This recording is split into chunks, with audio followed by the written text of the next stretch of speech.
নমস্কার, রান্নাঘরের গল্পতে আপনাদের সকলকে স্বাগত জানাই। আমার আজকের রেসিপি লাউ চিংড়ি। লাউ হচ্ছে এমন একটি সবজি যা পুষ্টিগুণে ভরপুর। লাউয়ের মধ্যে প্রচুর পরিমাণে থাকে অ্যান্টিঅক্সিডেন্ট, খনিজ ও ভিটামিন।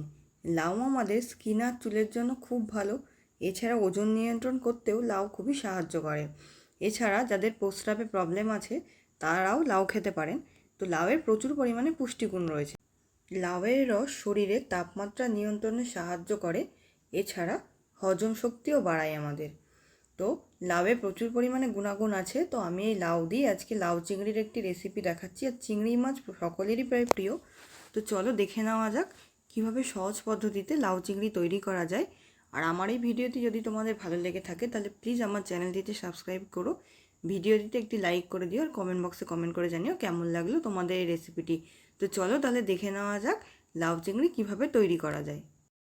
লাউ চিংড়ি তোমরা রুটি বা ভাত যে কোনো কিছুর সাথেই খেতে পারো। তো লাউয়ে যেহেতু প্রচুর পুষ্টিগুণ আছে, তোমরা বাড়িতে অবশ্যই রেসিপিটি ট্রাই করো।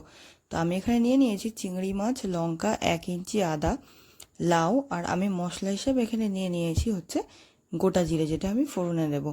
চিংড়ি মাছগুলোকে খুব ভালোভাবে কেটে ধুয়ে আমি নিয়ে নিয়েছি, নইলে পেট খারাপ হয়ে যায় যদি চিংড়ি মাছ ভালো করে না ধোয়া হয়।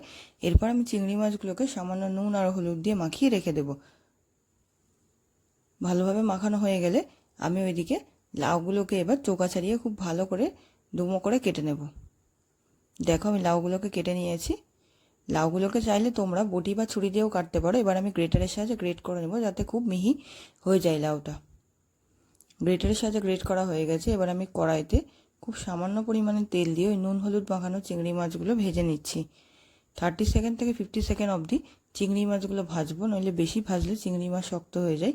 খুব সামান্য পরিমাণে চিংড়ি মাছগুলো ভেজে নিয়ে এবার আমি এগুলোকে একটা বাটির মধ্যে তুলে রাখছি। অন্যদিকে কড়াইতে সামান্য পরিমাণে তেল দিয়ে আমি তার মধ্যে 1 টিস্পুন গোটা জিরে আর ওই 1 ইঞ্চি আদাকে গ্রেট করে নিয়ে দিয়ে দিলাম। 1 থেকে 2 মিনিট লো ফ্লেমে ভাজার পরে আমি এর মধ্যে গ্রেট করে নেওয়া সেই লাউটা আমি এর মধ্যে দিয়ে দিচ্ছি। খুব ভালো করে 2 মিনিট নাড়াচাড়া করব। নাড়াচাড়া করা হয়ে গেলে আমি এবার এর মধ্যে একে একে পরিমাণ মতন 1/2 টিস্পুন হলুদ গুঁড়ো, 1/2 টিস্পুন নুন আর 1/2 টিস্পুন কাশ্মীরি লঙ্কার গুঁড়ো দিয়ে দেবো।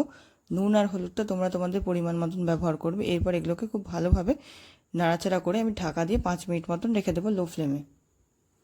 লাউ থেকে নিজে থেকে অনেকটা জল ছাড়বে, দেখো তোমরা। এরপর আমি এর মধ্যে কিছুটা কলাইয়ের ডাল সেদ্ধ করে রেখেছিলাম, সেই সেদ্ধ করা কলাইয়ের ডালটা দিয়ে দিলাম। তোমরা চাইলে এখানে মুগ ডাল বা বড়িও ব্যবহার করতে পারো। কলাইয়ের ডালটা দিয়ে খুব ভালোভাবে নাড়াচাড়া করে তার মধ্যে কয়েকটা চিরা কাঁচা লঙ্কা দিয়ে আমি আবার ঢেকে রেখে দেবো। আর আমি এর মধ্যে কিছুটা পরিমাণ জল অ্যাড করে নেব। যতক্ষণ পর্যন্ত না জলটা পুরো শুকিয়ে যাবে ততক্ষণ ঢাকনা দিয়ে খুব ভালোভাবে এটাকে ফোটাতে হবে, তাহলে লাউটাও সেদ্ধ হয়ে যাবে। এবার আমি এর মধ্যে ভেজে রাখা চিংড়ি মাছগুলো একে একে দিয়ে দিচ্ছি। এরপর ঢাকা দিয়ে আমি আবার 7 থেকে 10 মিনিট মতন লো ফ্লেমে রাখলে আমাদের লাউ চিংড়ি একদম রেডি হয়ে যাবে। দেখো জলটা শুকিয়ে গেছে, লাউ চিংড়ি রেডি। এবার আমি এটাকে গরম গরম ভাতের সাথে সার্ভ করব। তোমরা রেসিপিটি বাড়িতে অবশ্যই ট্রাই করো। আর আমার এই ভিডিওটি কেমন লাগলো কমেন্ট বক্সে কমেন্ট করে জানিও। ভিডিওটি যদি ভালো লেগে থাকে তাহলে চ্যানেলটিতে সাবস্ক্রাইব করো। ভিডিওটি দেখার জন্য তোমাদের সকলকে অসংখ্য ধন্যবাদ।